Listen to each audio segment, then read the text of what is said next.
পুরা মুসলিম উম্মাহকে এই জাতিগোষ্ঠীকে তাদের শান্তিকে কেড়ে নিয়ে শুধুমাত্র ধর্মীয় নিধনযজ্ঞে মত্ত হয়ে পৃথিবীর একমাত্র সন্ত্রাসী অবৈধ পন্থায় গঠিত একটি রাষ্ট্র এবং একটি জাতি, যাদের অত্যাচারে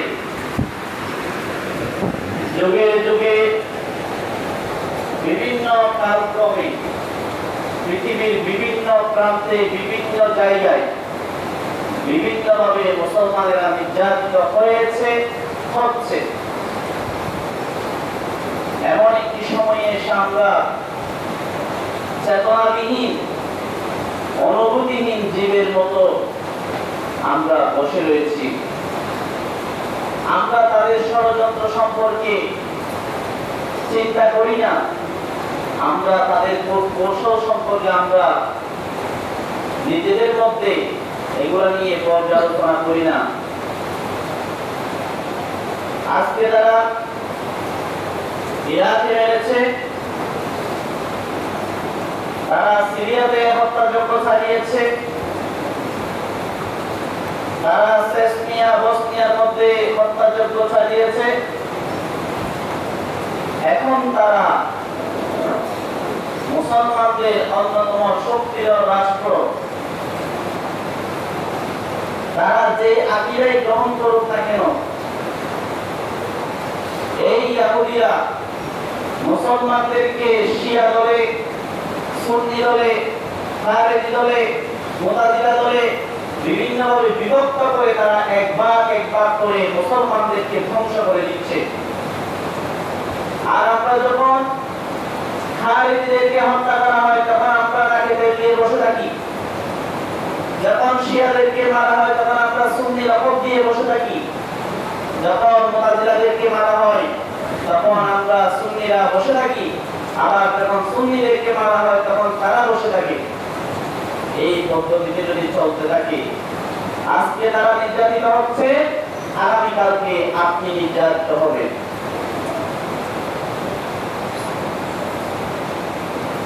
ইসরায়েলের মতো অবৈধ ইহুদি রাষ্ট্র মুসলমানদেরকে শিয়া আকীদা, সুন্নি আকীদা, খারেজি আকীদা বিবেচনা করছে না। তারা শুধুমাত্র মুসলিম পরিচয়কে চিহ্নিত করে তারা হত্যাযজ্ঞ পরিচালনা করছে। সেজন্য আমাদেরকে ঐক্যবদ্ধ হতে হবে। এই ইহুদি জাতি সম্পর্কে আমাদেরকে সচেতন থাকতে হবে, সচেষ্ট থাকতে হবে। আমাদের ঈমানকে আরো বেশি মজবুত করতে হবে। আসুন আমরা এই ইহুদি জাতির পরিচয় এবং তাদের উপর যে আল্লাহ রাব্বুল আলামিন কেন অভিশপ্ত জীবন, অভিশপ্ত জিন্দেগি কেন তাদের উপরে আল্লাহ তাআলা চাপিয়ে দিয়েছেন, এগুলো একটু আমরা জেনে নিই। তাফসীরে মুবারাকীর 1 নম্বর খণ্ড 131 নম্বর পৃষ্ঠার মধ্যে ইহুদিদের পরিচয় দিয়ে বলা হচ্ছে,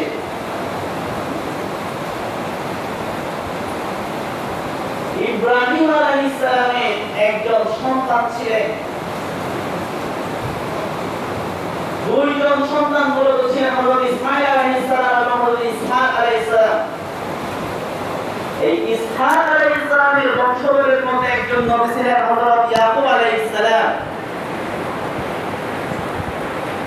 ইয়াকুব আলাইহিস সালামের 12 জন সন্তানের মধ্যে সবার বড় যিনি ছিলেন, সেই ছেলের নাম ছিল ইয়াহুদা। এই ইয়াহুদা তিনি হচ্ছেন হযরত ইয়াকুব আলাইহিস সালামের 12 জন সন্তানের সবচেয়ে বড় সন্তান। এই ছেলের নাম অনুসারে ইহুদিদের নামকরণ করা হয়েছে ইয়াহুদি আরো একটি মতামত পাওয়া যায়,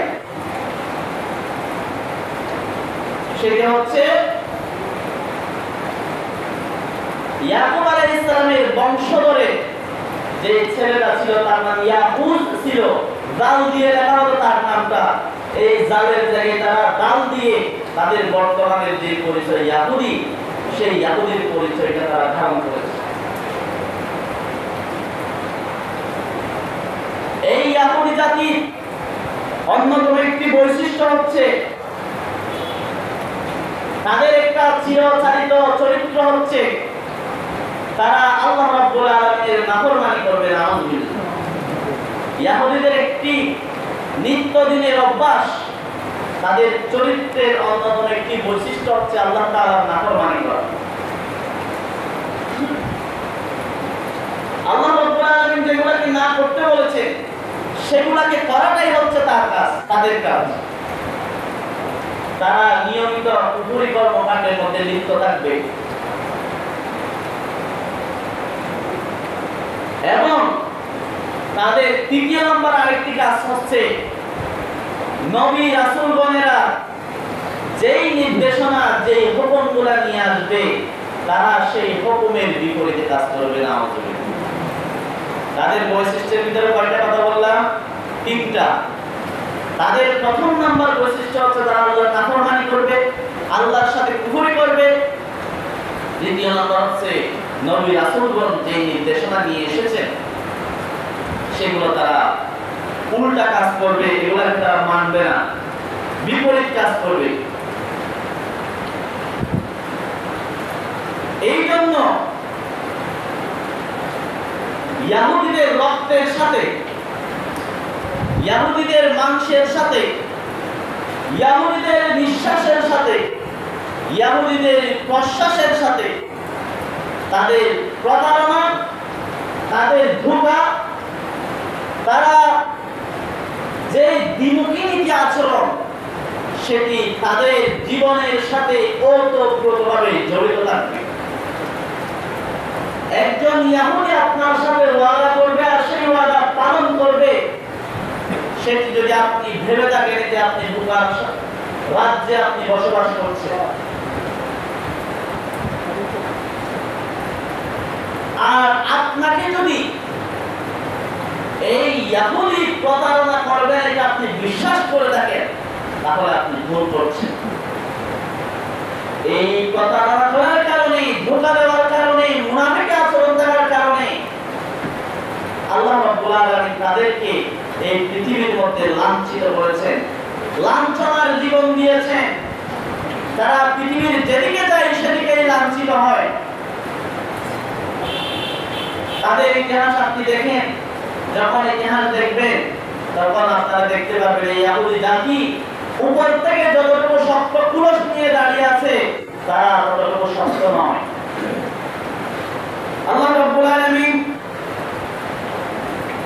সূরা বাকারার 61 নম্বর আয়াতের মধ্যে জানিয়ে দিচ্ছেন এই ইহুদি জাতিকে কেন লাঞ্ছনার জীবন দিয়েছেন, অপমানিত হওয়ার মতো, ছোট হওয়ার মতো বঞ্চনার জীবন কেন দিয়েছেন। আল্লাহ তাআলা বলে দিচ্ছেন, وَضُرِبَتْ عَلَيْهِمُ الذِّلَّةُ وَالْمَسْكَنَةُ وَبَاءُوا بِغَضَبٍ مِّنَ اللَّهِ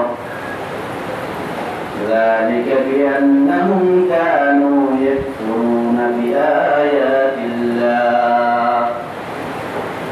আল্লাহ তাআলা এই ইহুদি জাতির উপরে লাঞ্ছনা এবং অসহায়ত্বের যে ছাপ রয়েছে, অসহায়ত্বের যে একটি চিহ্ন রয়েছে, আল্লাহ রাব্বুল আলামিন সেটি তাদেরকে মেরে দিয়েছেন।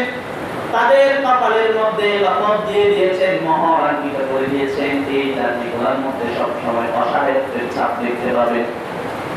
এই ইহুদি জাতিরা যত বেশি শক্তিশালী তাদেরকে দেখাক না কেন, আমেরিকা যখন তাদের হাত থেকে, তাদের কাছ থেকে সাহায্যের হাত তারা বন্ধ করে দেয়, সাহায্যের হাত যেটি বাড়িয়েছে সেটা যখন তারা আবার নিয়ে ফেলে, এই ইহুদি জাতি নিজেদের শক্তির উপরে 2 দিন থেকে তার মতো শক্তি তাদের হাতে বর্তমানে মজুদ নাই। তাদেরকে যখন অন্যান্য আল কুফরু মিল্লাতুন ওয়াহিদ, সমস্ত কুফরি শক্তি ঐক্যবদ্ধ হয়ে যদি তাদেরকে সহযোগিতা না করে, তাহলে তারা মুসলমানদের সামনে দুই লুকিয়ে থাকতে পারবে না। আপনি দেখেন আজকে ইসরায়েলের পিছনে সহযোগিতা দিচ্ছে ফ্রান্স, ইসরায়েলের পিছনে সহযোগিতা দিচ্ছে ব্রিটেন, ইসরায়েলের পিছনে সহযোগিতা দিচ্ছে গ্রিস, ইসরায়েলের পিছনে সহযোগিতা দিচ্ছে আপনার আমেরিকা, ইসরায়েলের পিছনে সহযোগিতার হাত বাড়িয়ে দিচ্ছে আপনার জর্ডান, অথচ এটা মুসলিম দেশ। কেন দিচ্ছে তারা? নিজেদের স্বার্থের জন্য।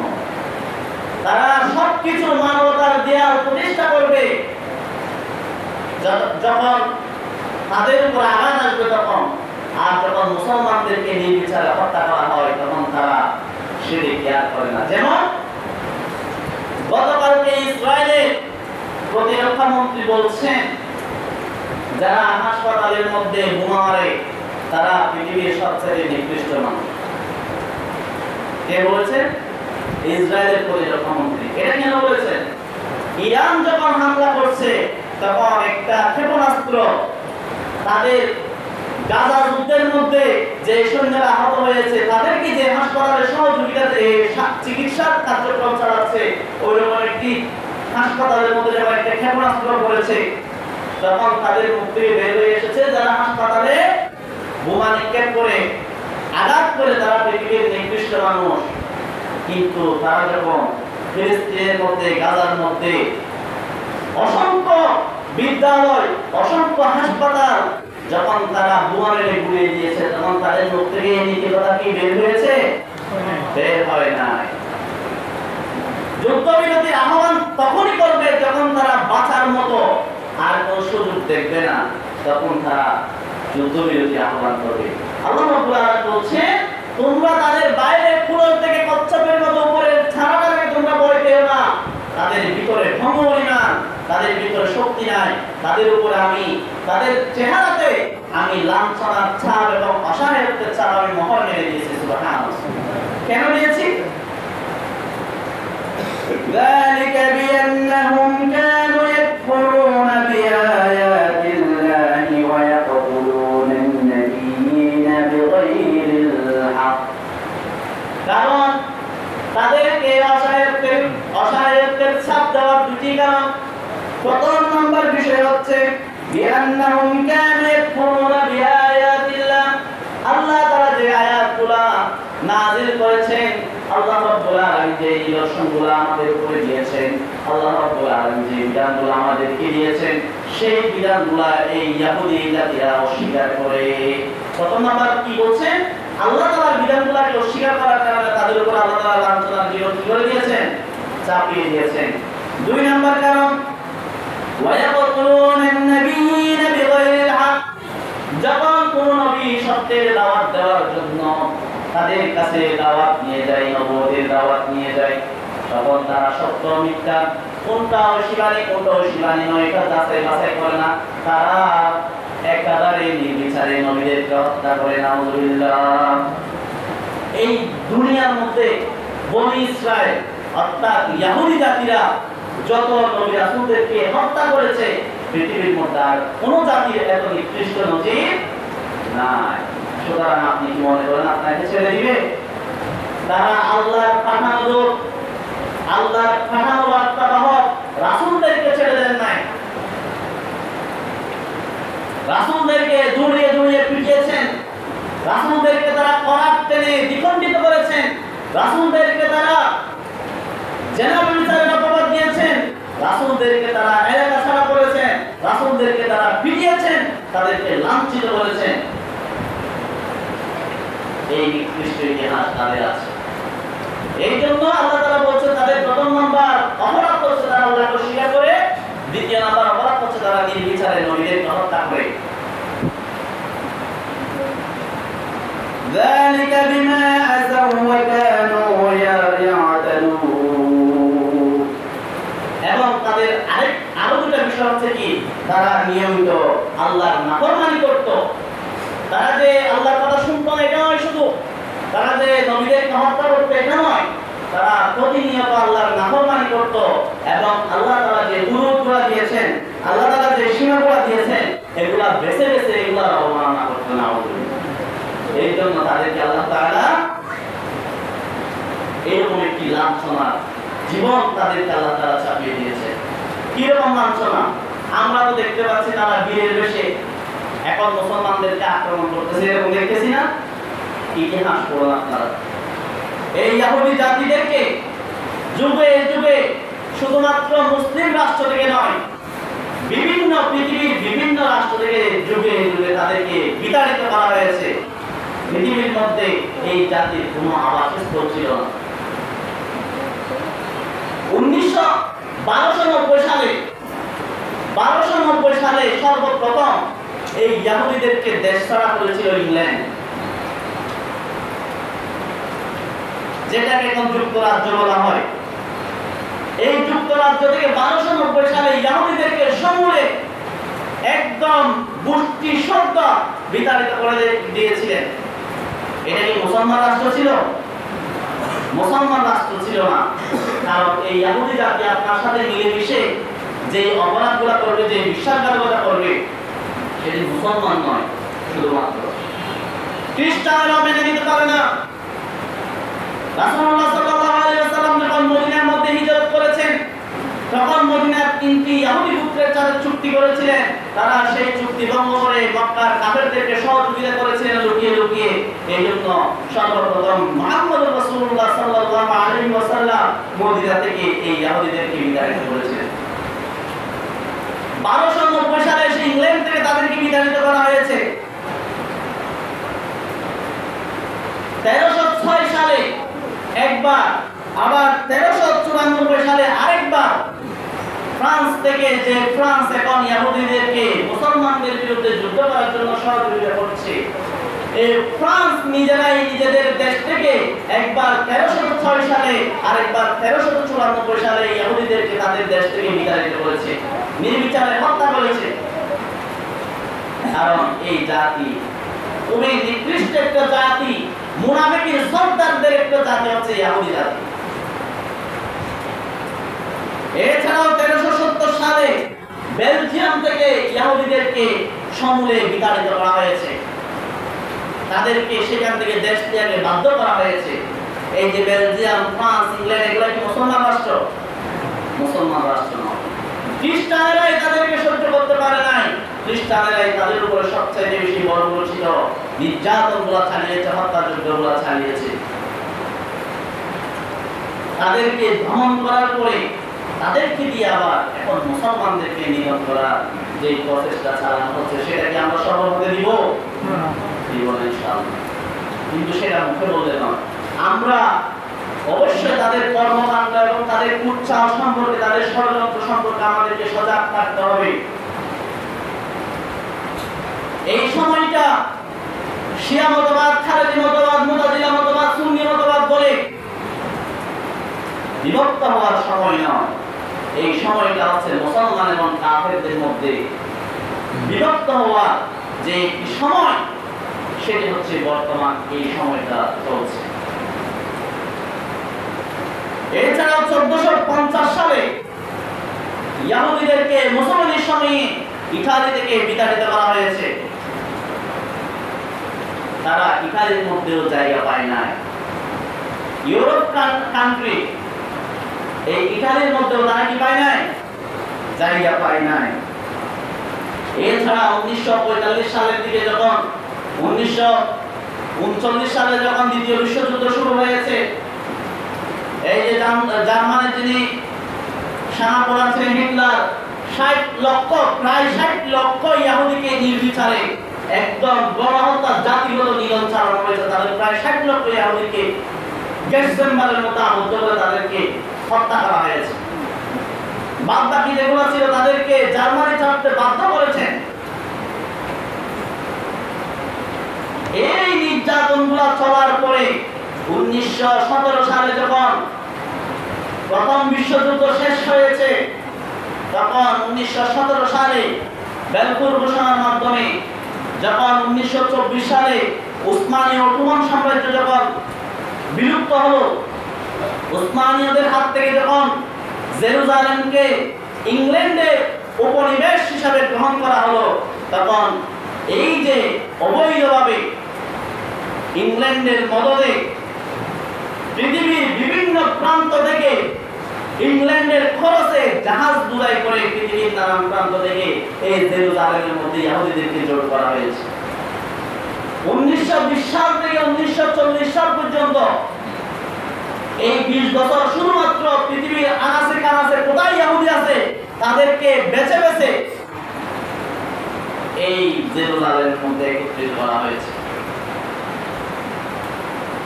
আপনি কি মনে করেন সেটা শুধু হঠাৎ করে চারপাশে মুসলমানদের দেশ সবগুলো মধ্যপ্রাচ্য, এখানে কোনো ইহুদি রাষ্ট্র নাই, কোনো কাফেরদের রাষ্ট্র নাই, সবগুলা মুসলমানদের রাষ্ট্র।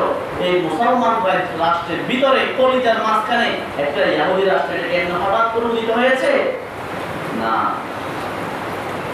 পুরা 20 বছর এই যুক্তরাজ্য, লন্ডন, যেগুলো আমরা এখন বলি আমাদের সবচেয়ে শহর, তাদের মদদে 20 বছর সেখানে ইহুদিদেরকে জোর করা হয়েছে।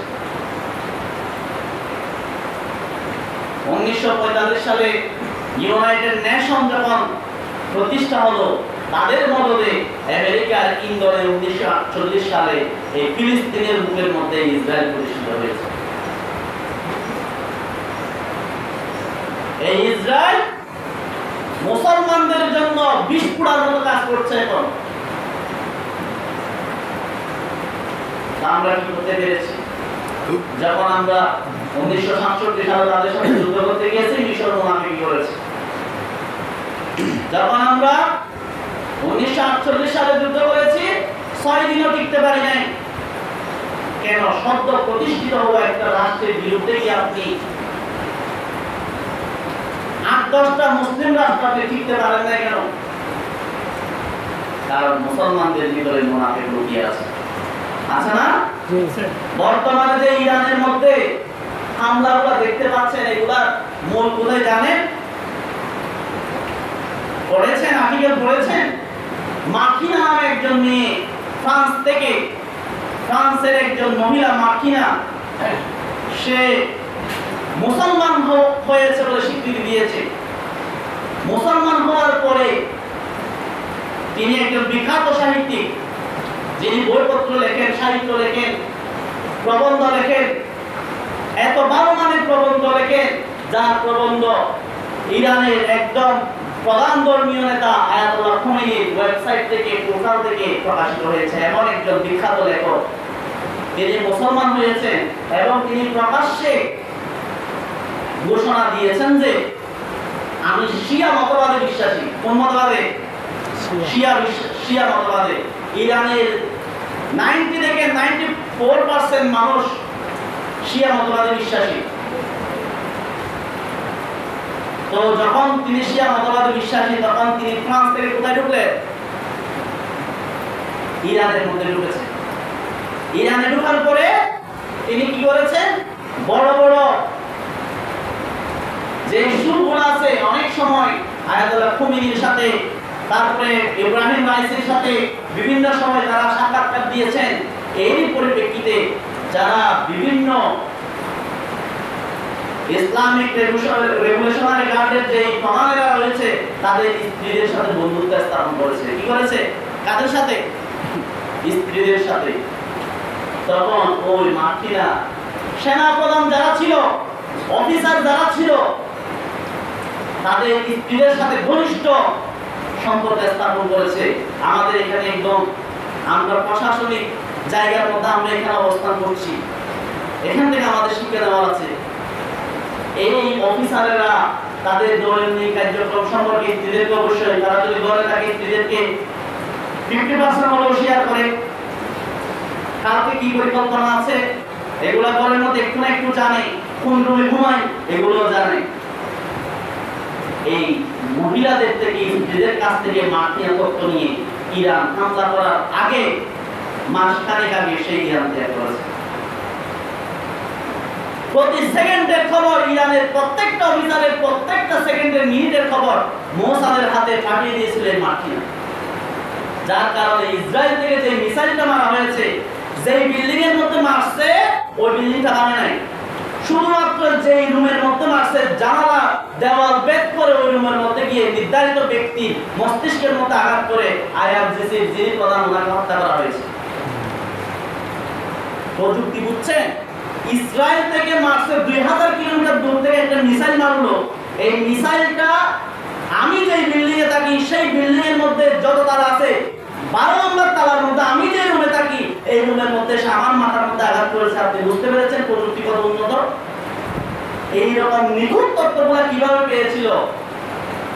এই যে মুসলমানদের ভিতর থেকে তথ্য পাচার করেছে। এই জন্য বুঝতে পেরেছেন? সেই জন্য আল্লাহ তাআলা বলেছেন ইন্না মুনাফিকিনা ফি দারকিল আসফালি মিনান নার। মুনাফিকদেরকে কাফেরদের নিচে রাখা হবে এই কারণে, কারণ মুসলমানদের কারণে যুগে যুগে মুসলমানেরা এই মুনাফিকদের কারণে যতটুকু ক্ষতিগ্রস্ত হয়েছে আর কেউ কোনো দুশমনের হাত থেকে ক্ষতিগ্রস্ত হতে পারে না। এই যে কয়েকদিনে 7 দিনের মাথায় 30 জন বড় বড় অফিসার তারা হারিয়েছে, 10 জন পরমাণু বিজ্ঞানী শহীদ হয়েছে। তাদের একটাই লক্ষ্য, ইরানকে পরমাণু শক্তি হাতে দেওয়া যাবে, পরমাণু বোমা দেওয়া যাবে না। এই জন্য শুধুমাত্র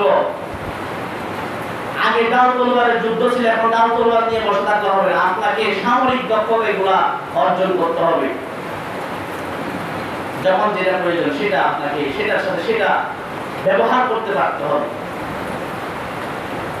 তাহলে এখান থেকে আমাদের শিক্ষা হচ্ছে গোপনীয় তথ্য দেশের স্বার্থে, সেটা যে হোক, আমার মা হোক, আমার বাবা হোক, আমার ভাই হোক, আমার বোন হোক, আমার স্ত্রী হোক, আমার সন্তান হোক, রাষ্ট্রীয় কোনো তথ্য কাউকে শেয়ার করা যাবে না। যদি করে আমাদের পরিণতি এই অবস্থা হবে, দেশের সাথে বিশ্বাসঘাতকতা হবে, যেটা রাষ্ট্রদ্রোহীর পর্যায়ে পড়ে যাবে। তাহলে কাউকে বিশ্বাস করা যাবে? আমরা তো ছোটবেলায় শুনেছি ওই যে একজন দরবেশ যে তাহাজ্জুদের নামাজ পড়তো, তাকে তার দুশমনেরা এত বেশি চেষ্টা করেছে আক্রমণ করার জন্য, আটকানোর জন্য পারে না। লোহার হ্যান্ডকাপ পরিয়ে দেখে সে বিসমিল্লাহ বলে তাহাজ্জুদের সময় ওঠার সময় তার হ্যান্ডকাপ খুলে যায়। তখন তার স্ত্রী একদিন তার কাছ থেকে জিজ্ঞেস করলো, স্বামী আপনাকে কি দিয়ে বাঁধলাম আপনি উঠতে পারবেন না? স্বামী হেসে স্ত্রীকে বলেছিল, আমার মাথার চুল দিয়ে যদি তুমি মাথার চুলগুলাকে গিরা দিয়ে যদি আমার হাত পা বেঁধে ফেলো তাহলে আমি আর ওই চুলের বাঁধনটা শিখতে পারবো না। ঠিক সেদিন রাতে তার স্ত্রী মাথার চুলগুলা কেটে গিরা দিয়ে ওই স্বামীকে হাত পা বেঁধে দিয়েছিল। আর তাহাজ্জুদের সময় যখন ওই স্বামী নামাজ পড়ার জন্য উঠতে চেয়েছে তখন সেই স্বামীর হাত পা চামড়া উঠে যাচ্ছে, কিন্তু তার সেই চুলের বাঁধন খোলা যাচ্ছিল না। ওই সময়ে তার স্ত্রী তার দুশমনদেরকে, যাদের কাছ থেকে তিনি স্বর্ণমোহরের বিনিময়ে স্বামীকে ধরাই দেওয়ার জন্য কি করেছে, স্বর্ণ মুদ্রার বিনিময়ে যাদেরকে ধরাই দেওয়ার জন্য চুক্তিবদ্ধ হয়েছে তাদেরকে বললেন, তারা আসলো, তাকে ওই আবেদ ব্যক্তিটাকে ধরে নিয়ে গেল। নিয়ে যাওয়ার পরে তার হাত কাটা হলো, তার পা কাটা হলো, তার জিহ্বা কাটা হলো, তার মুখ কাটা হলো। শেষ পর্যন্ত ওই আবেদ ব্যক্তি একটা দোয়া করলো, হে আল্লাহ, আমি এই দুশমনদের হাতে এভাবে নাজেহাল হয়ে মরতে চাই না। আল্লাহ রাব্বুল আলামিন তখন তাকে ইলহামের মাধ্যমে জানিয়েছিলেন, তুমি একটা তোমার শরীরের জাপুনি দাও। এই জাপুনির কারণে যে ঘরের মধ্যে ওই বান্দাটাকে নির্যাতন করা হচ্ছিল পুরা ঘরটা বসে গিয়ে সবাই মারা গিয়েছে, কিন্তু আল্লাহ তাআলা এই হাত পা মিনি মানুষটাকে জীবন করে গেছিলেন। সুবহানাল্লাহ। তাহলে স্ত্রীদের কাছে মনের কথা বলে বলা যাবে না, সংবেদনশীল তথ্য দেওয়া যাবে না। কারণ স্ত্রীরা অতি সহজে তারা প্রতারণার শিকার হতে পারে, তারা সমাজের কাছে বিক্রি হতে পারে, তারা টাকার কাছে বিক্রি হতে পারে, তারা যে কোনো কিছুর কাছে কি হতে পারে, বিক্রি হতে পারে। তাদের অন্তরটাকে আল্লাহ তাআলা এভাবেই তৈরি করেছে। এই জন্য আমরা এই কোরআনের আয়াত থেকে জানতে পেরেছি ইহুদীদের উপরে এই লাঞ্ছনার জীবনটা আসার কারণ হচ্ছে তারা আল্লাহকে অস্বীকার করে, তারা রাসূলদেরকে হত্যা করে, তারা আল্লাহ তাআলার বিধানগুলোকে অস্বীকার করে, অর্থাৎ আল্লাহর সাথে নাফরমানি করে। আর আল্লাহ তাআলা যে হুকুমগুলো করতে বলেছেন যেগুলো করতে বলেছেন সেগুলা করে না, যেগুলো না করতে বলেছেন সেগুলো করেন।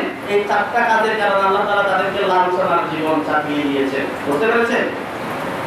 আল্লাহ তাআলা এই ইহুদিদের বিভিন্ন চক্রান্ত রয়েছে, জুমার সময় অনেক বেশি সংযুক্ত। আমরা আগামী জুমার ইনশাআল্লাহ এই ইহুদিদের বিভিন্ন চক্রান্ত সম্পর্কে জানবো। ইহুদিদেরকে আল্লাহ রাব্বুল আলামিন ইহুদিদের 12টা চক্রান্তের কথা সূরা বাকারার শুরুতে উল্লেখ করেছেন। এগুলো সম্পর্কে আমরা ইনশাআল্লাহ জানবো। আল্লাহ রাব্বুল আলামিন আসলে এই সংযুক্ত সময়ে এগুলো বলে শেষ করার জিনিস নয়, আমাদেরকে জ্ঞান অর্জনের দিকে আগ্রহী হতে হবে, জ্ঞান অন্বেষণ করতে হবে। সমসাময়িক পরিস্থিতি নিয়ে জ্ঞান রাখতে হবে। শুধুমাত্র মোবাইল একটা নিলাম, ইউটিউব দেখলাম, টিকটক দেখলাম, আমার ইনস্টাগ্রাম চেক করলাম, হোয়াটসঅ্যাপ দেখলাম, ফেসবুক চালাইলাম, মোবাইলটা বন্ধ করলাম, অথবা মোবাইলটা চালাতে আমি ঘুমিয়ে গেলাম, এটা নয়। আমরা পাহাড়ের উপর উঠে অনেক সময় অনেক আজে বাজে জিনিস দেখি। আল্লাহ তাআলার নিয়ামত শক্তিকে খরচ করে আপনি আল্লাহ তাআলার নিয়ামত আরেকটা পাহাড়ের উপর উঠে আপনি আল্লাহর নাফরমানি, আপনি সেখানে একটা শিক্ষণীয় জিনিস দেখেন, একটা কোরআন পড়েন, আপনি একটা হাদিস শুনেন, পড়তে না পারলে শুনেন, আপনি আপনার মঙ্গল আছে। জ্ঞান অর্জনের দিকে আপনাকে ইসলামিক জ্ঞান অর্জনের দিকে অবশ্যই দাবিত হতে হবে। আপনি পড়াশোনা করতেই হবে, তাহলে আপনি সচেতন হতে পারবেন। বিশ্বের মধ্যে এখন 250 কোটির উপরে মুসলমান থাকা অবস্থায় তারা ভয় পায় না কেন? কারণ আমাদের এমনি কল্লা মুসলমান আছে, মাথা কারণ আমরা এখানে সবাই মুসলমান আছি, কিন্তু ইমানের দিক থেকে আমরা এখানে মুসলমান খুঁজে পাচ্ছি না। পাচ্ছি নাকি? পাচ্ছি না। বদরের যুদ্ধের মধ্যে সাহাবীদের যে ঈমান আত্মবিশ্বাস ছিল, এরকম 313 জন মানুষ যদি এখনো তৈরি হতে পারে, আল্লাহ রাব্বুল আলামিন বিজয় আমাদের হাতে দিয়ে সুবহানাল্লাহ। আপনি মধ্যপ্রাচ্যে দেখেন, মধ্যপ্রাচ্যের মধ্যে সবাই নতজানু হয়ে বসে আছে, কিন্তু আমরা যাদেরকে শিয়া বলে আলাদা করে দিচ্ছি, যাদেরকে আমরা খারেজি বলে আলাদা করে দিচ্ছি, তারা কি কাফেরদের কাছে মাথা নত করেছে?